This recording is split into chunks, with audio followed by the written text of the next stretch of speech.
सोचिए अगर मोहम्मद रफी इन 5 गानों को गा देते तो आज बॉलीवुड संगीत की तस्वीर शायद बिल्कुल अलग होती, क्योंकि वो दुनिया शुरुआत में रफी साहब के लिए ही सोची गई थी, पर किस्मत ने उन्हें किशोरदा की आवाज में अमर बना दिया। और एक गाना वीडियो के लास्ट में ऐसा है, किसी और के लिए सोचा गया था पर उसको रफी साहब ने गाकर लोगों के दिल में बसा दिया। मोहम्मद रफी एक ऐसी आवाज जिसके सामने संगीतकार खड़े होकर सर झुका देते थे। 1960 से 70 का दौर, जब हर बड़ा संगीतकार किसी रोमांटिक, सोलफुल या हाई रेंज संगीत के लिए सबसे पहले रफी साहब का नाम लेता था। लेकिन बॉलीवुड के इतिहास की एक अजीब सच्चाई है, हर गाना उसी के पास नहीं जाता जिसके लिए वो सोचा जाता है। कभी अभिनेता की पसंद बदल जाती है, कभी रिकॉर्डिंग की टाइमिंग, तो कभी किसी संगीतकार का अचानक लिया हुआ फैसला गाने की पूरी किस्मत बदल देता है। और आज हम बात करने वाले हैं ऐसे ही 5 गानों की जो शुरुआत में रफी साहब के लिए थे पर आखिरी पल में किसी और की आवाज में बॉलीवुड में अमर हो गए। मेरे महबूब कयामत होगी,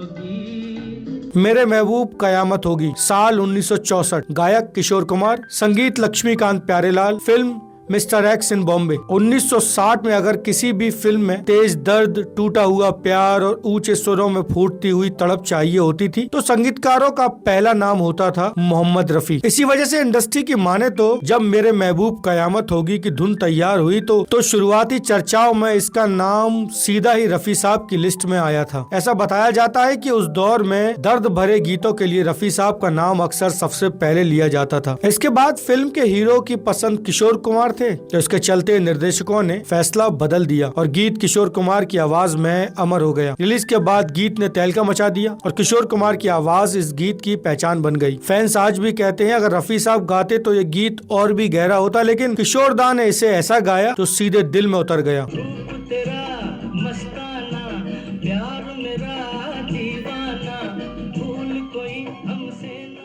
रूप तेरा मस्ताना 1969, गायक किशोर कुमार, संगीत आर डी बर्मन, फिल्म थी आराधना। आर डी बर्मन और एस डी बर्मन दोनों का रफी साहब से एक गहरा भरोसेमंद संगीत का रिश्ता था। जब रूप तेरा मस्ताना की बेस धुन तैयार हुई, इंडस्ट्री की माने तो इसकी पहली कल्पना रफी साहब की मुलायम और दिल में उतर जाने वाली रोमानी आवाज के साथ की गई थी। लेकिन फिल्म के निर्देशक शक्ति सामंत नया अंदाज और नई आवाज चाहते थे और ये गीत सीधे किशोर कुमार तक पहुँच गया। गाना रिकॉर्ड हुआ और संगीत का इतिहास बदल गया। किशोर दा और राजेश खन्ना की जोड़ी यहीं से जन्मी और रोमानी गीतों का पूरा रंग ढांचा बदल गया। उस समय इस बात की चर्चा बहुत चल रही थी। मेरे मन को किया तूने क्या इशारा बदला। छूकर मेरे मन को 1981, गायक किशोर कुमार, संगीत राजेश रोशन। इस गीत का सुर, इसका सुकून, इसकी सीधी और साफ भावनाएं, ये तीनों चीजें उस दौर में रफी साहब की पहचान मानी जाती थी। राजेश रोशन के शुरुआती संगीत में रफी की मीठी और नफीस और गहरी भावनाओं वाली आवाज अक्सर उनकी पहली पसंद मानी जाती थी। इसीलिए जब छूकर मेरे मन को की धुन तैयार हुई तो कई लोग मानते हैं कि इसका पहला चेहरा रफी साहब की आवाज ही था। लेकिन फिल्म के नायक अमिताभ बच्चन की छवि के चलते निर्माताओं ने किशोर दा की आवाज को चुना। रिलीज के बाद ये गीत देश का सबसे पसंदीदा रोमानी गीतों में शामिल हो गया। ये बातें उस दौर की चर्चाओं तक सीमित रही थी, इसका कोई आधिकारिक प्रमाण नहीं मिलता है। जिंदगी एक सफर है सुहाना, यहाँ कल क्या हो किसने जाना।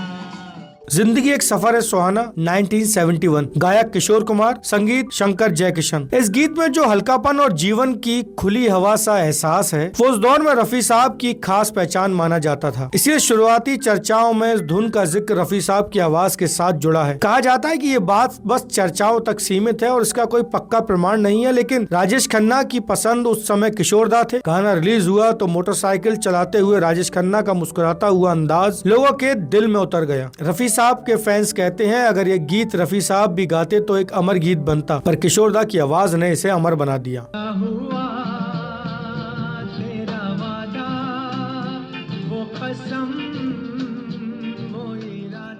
क्या हुआ तेरा वादा 1977, गायक मोहम्मद रफी, संगीत आर डी बर्मन। ये उल्टी कहानी है। शुरू में यह गीत किसी और की आवाज में सोचा गया था, लेकिन अंत में यह गीत रफी साहब तक पहुंच गया और इतिहास बन गया। गीत रिलीज हुआ तो रफी साहब को इस गीत के लिए राष्ट्रीय पुरस्कार मिला और ये गीत हमेशा के लिए दिल टूटने का सबसे सच्चा गीत बन गया। इन 5 गीतों में एक बात साफ दिखती है, कभी गीत बनता है किसी और के लिए पर चमकता है किसी दूसरे की आवाज में, और कभी कोई गीत किसी और की ओर बढ़ता है पर लौट कर उसी के पास आ जाता है जो उसे सच में निभा सके। रफी साहब की नफासत और किशोर की बेफिक्री दोनों ने मिलकर हिंदी सिनेमा के सुनहरे दौर को अमर बनाया। इन 5 गीतों में से आपको कौन सा गीत ऐसा लगता है जो अगर रफी साहब गाते तो और भी अलग दर्जे में वो गीत चला जाता, और कौन सा ऐसा गीत है जो किशोर दा के बिना सोचा ही नहीं जा सकता? अपनी राय कमेंट में जरूर लिखिएगा। अगर आपने अभी तक सिनेमा 70mm को सब्सक्राइब नहीं किया है तो चैनल को सब्सक्राइब कीजिए और देखते रहिए सिनेमा 70mm।